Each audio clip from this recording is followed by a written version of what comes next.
అనగనగా ఒకరోజు యమధర్మరాజు సురేంద్రపురిని దర్శించడానికి వెళ్తాడు. సురేంద్రపురిని దర్శించే సమయంలో అక్కడ ఒక చిలుక కనిపిస్తుంది తనకి. ఆ చిలుకను చూసి మనసులో చాలా నవ్వుకుంటాడు యమధర్మరాజు. చిలుక యమధర్మరాజును చూసి తను నన్ను చూసి ఎందుకు నవ్వుతున్నాడు అని చాలా బాధపడుతుంది. ఒక ప్రాణం తీసే అతను నన్ను చూసి నవ్వుతున్నాడు అని చాలా బాధపడుతుంది. అప్పుడు అక్కడికి ఒక గద్ద వచ్చి ఎందుకు బాధపడుతున్నావు చిలుక అని అడుగుతుంది. చిలుక చెప్తుంది యమధర్మరాజు ఇలా నన్ను చూసి నవ్వాడు అని చెప్తుంది. అప్పుడు గద్ద ఒక ఉపాయం చేస్తుంది. నిన్ను నేను ఒక చెట్టు త్వరలో దాచిపెడతాను, అది 7 సముద్రాల వెనకాల ఉంటుంది. యమధర్మరాజు నీ ప్రాణాలు తీసుకోవాలంటే ఈ 7 సముద్రాలు దాటి ఆ చెట్టు త్వరలోకి రావాలి అని చిలుకను 7 సముద్రాలను దాటిస్తుంది గద్ద.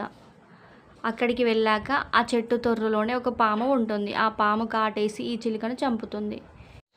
యమధర్మరాజు ఎందుకు నవ్వుతాడంటే ఈ చిలుక 7 సముద్రాలు ఎప్పుడు దాటుతుంది, ఆ తొర్రలోకి ఎప్పుడు వెళ్తుంది, దీని చావు ఆ చెట్టు తొర్రలో ఉంటుందా లేదో అని యమధర్మరాజు మనసులో నవ్వుకుంటాడు. దాని చావు అదే కొని తెచ్చుకుంటుంది, అక్కడ దాకా వెళ్ళి చనిపోతుంది.